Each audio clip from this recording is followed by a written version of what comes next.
Dans cette vidéo, on va parler du Bitcoin et surtout, on va parler de pourquoi investir dans Bitcoin. Donc, Bitcoin a atteint un nouvel ATH autour des 111 970 $. Et ce qui est intéressant, c'est que beaucoup doutent pour savoir s'il faut investir dans Bitcoin ou pas. Donc, Bitcoin, ça va faire 15 ans qu'il est là. Et bien sûr, c'est l'investissement, l'actif le plus rentable de ce siècle, voire peut-être de l'histoire de l'humanité. En tout cas, on n'y est pas encore, mais je pense que les années à venir vont être très, très intéressantes. Surtout avec l'arrivée, de l'euro numérique, hein, qui est prévu, pour octobre, normalement.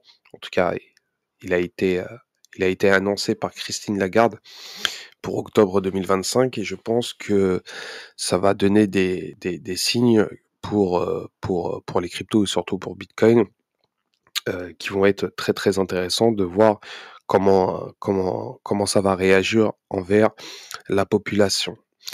Et ce qui est intéressant, c'est qu'il faut tout simplement ouvrir les yeux dans le monde pour comprendre ce qui est en train de se passer.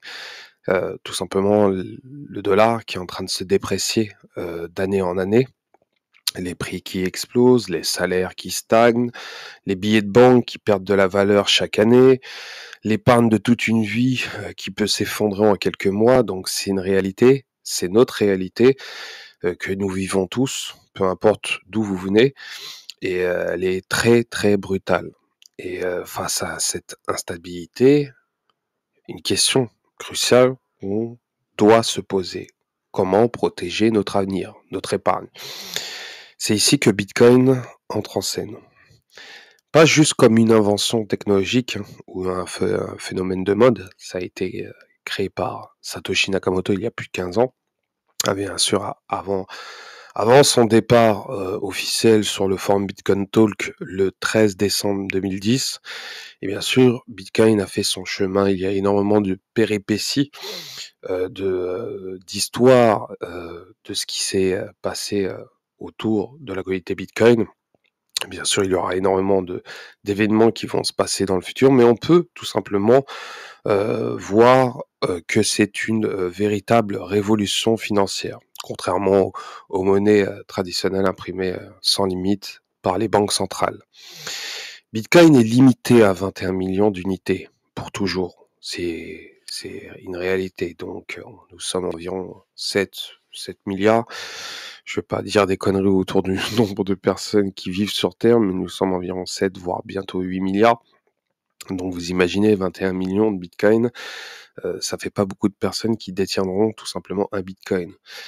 Et bien sûr, c'est un système qui est libre, qui est transparent et surtout incorruptible. Et ça, bien sûr, heu, tout le monde le sait, surtout les banques et les gouvernements. Donc, chaque crise qui est ren qui renforce la méfiance envers les banques et les gouvernements, bah, ça pousse tout simplement une injection massive de monnaie qui alimente tout simplement une inflation.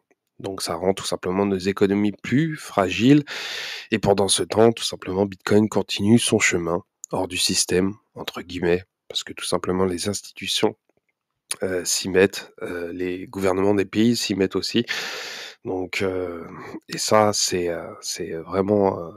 vraiment important de le préciser, hein, parce que le Bitcoin de 2012 et 2010 avec sa communauté à ses débuts et maintenant, ça n'a plus rien à voir.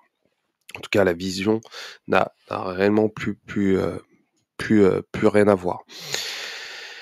Et ce qui est intéressant, c'est qu'il y a des millions de personnes, d'entreprises et même certains pays qui commencent à y voir un refuge, une valeur refuge contre l'inflation, les dépressions des monnaies. Donc une nouvelle forme d'or numérique.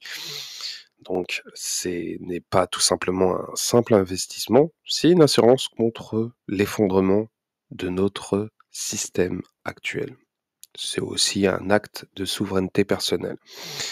Donc peu importe combien vous investissez dans Bitcoin, heu, peut-être aujourd'hui, dans les mois à venir, peut-être dans les années à venir, le plus important, c'est de comprendre de ce qui est en train de se passer actuellement dans le monde et surtout économique et surtout, ce qui se passe actuellement dans les cryptos et l'arrivée bien sûr des CBDC qui vont être, hem, très rock'n'roll, très rock'n'roll concernant la vie privée et l'anonymat de chacun et chacune.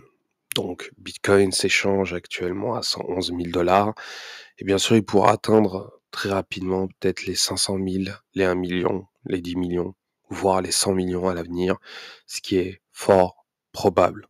En tout cas, l'avenir nous le dira et ce qui va être intéressant, c'est de voir, heu, ce qui pourrait se passer, dans la sphère crypto et les agissements, des institutions bancaires et ce qui pourrait se passer autour, de la couche 2 du bitcoin concernant, la vie privée et surtout la manière dont bitcoin va être utilisé à l'avenir concernant, la population. Donc voilà, concernant cette petite vidéo, ça fait super longtemps que j'ai pas fait de vidéo concernant, ma chaîne YouTube. Donc n'hésitez pas à commenter, liker si vous soutenez la chaîne et je vous dis à la prochaine.